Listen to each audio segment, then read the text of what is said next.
Soruşursan ki, öz həyat yoldaşına zulm edən kişiyə nə nəsihət edərdin? Yəni, burada qəsd zulm necə ola bilər? Yəni, kişi həyat yoldaşından uzaq düşməsi, üz döndərməsi, onunla pis müamilə eləməsi, haqlarında təqsiri olmasıdır. Zülmü bu ola bilər. Təbii ki, belə olduqda o kişiyə nəsihət olunur, başa salınır və Peyğəmbər sallallahu hədislərlə onlara bildirilir ki, Allahdan qorxmalısan. Yəni, Allah Subhanahu taala əmr edir ki, qadınlarla gözəl rəftar edin və aşirihunna bil ma'ruf, onlarla gözəl rəftar edin, gözəl müamilə edin. Həmçinin Peyğəmbər sallallahu əleyhi və səlləm bildirib ki, qadınlar sizin yanınızda əsirlərdir. Onlarla yumşaq davranın.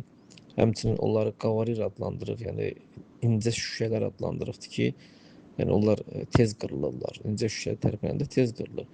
Yəni onlarla yumşaq davranmağı, gözəl davranmağı əmr edibdir. Yəni əksini edirsə də insan bu Peyğəmbər sallallahu əleyhi və səlləmin hədislərinə, Allah Subhanahu taalanın sözünə müxalif olmuş olur. Buna görə də günah daşıyır.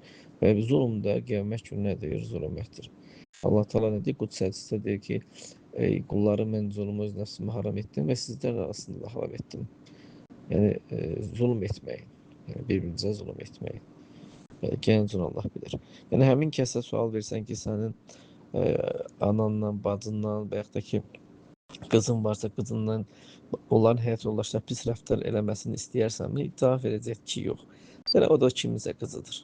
O da kiminsə bacısıdır. Yəni həyat yoldaşı da, yəni ona görə də yəni nə tər istəyirsən ki, səninkilərlə müamilə olunsun, sən də onunla elə müamilə elə. Gənc Allah bilir.